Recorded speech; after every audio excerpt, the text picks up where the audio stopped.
"Sure of that," said Mr. Brand. "Ah, don't let her languish," Felix murmured lightly and softly. "You do advise me, then?" And Mr. Brand looked up. "I congratulate you," said Felix, smiling. He had thought at first his visitor was simply appealing, but he saw he was a little ironical.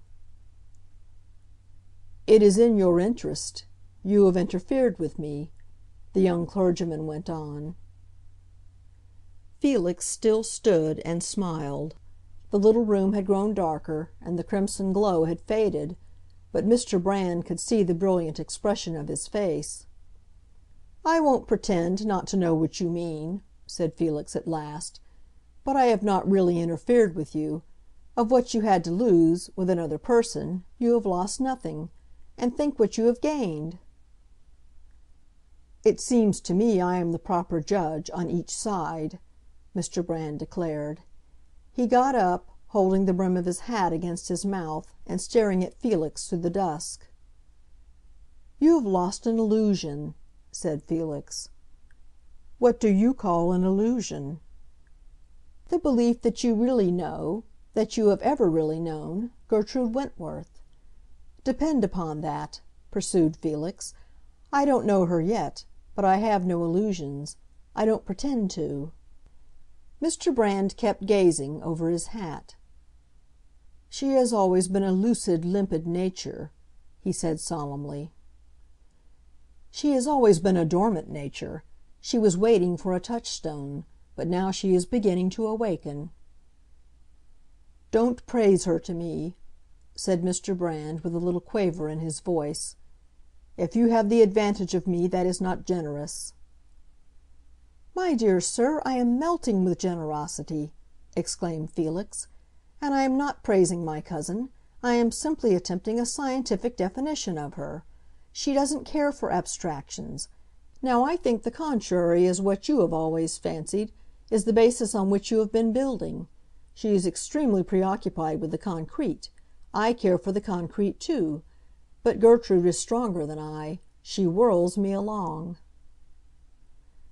Mr. Brand looked for a moment into the crown of his hat. "It's a most interesting nature." "So it is," said Felix. "But it pulls, like a runaway horse. Now I like the feeling of a runaway horse, and if I am thrown out of the vehicle it is no great matter. But if you should be thrown, Mr. Brand," and Felix paused a moment, "another person also would suffer from the accident." "What other person?" "Charlotte Wentworth." Mr. Brand looked at Felix for a moment sidewise, mistrustfully. Then his eyes slowly wandered over the ceiling. Felix was sure he was secretly struck with the romance of the situation. "I think this is none of our business," the young minister murmured.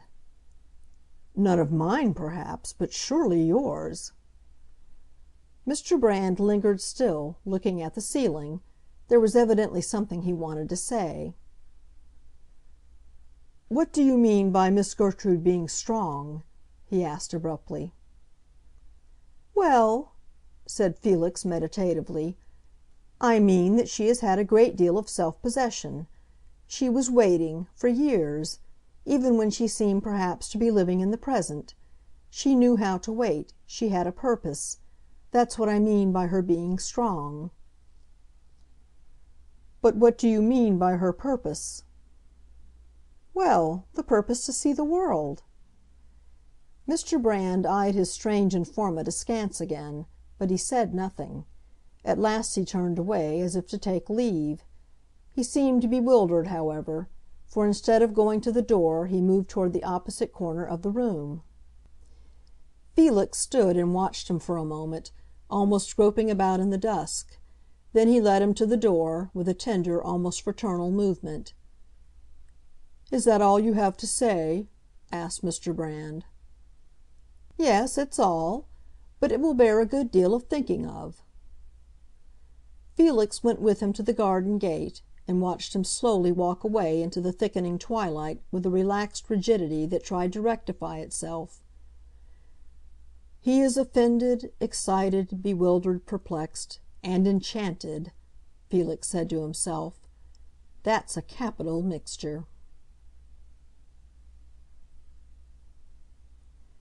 Chapter 11.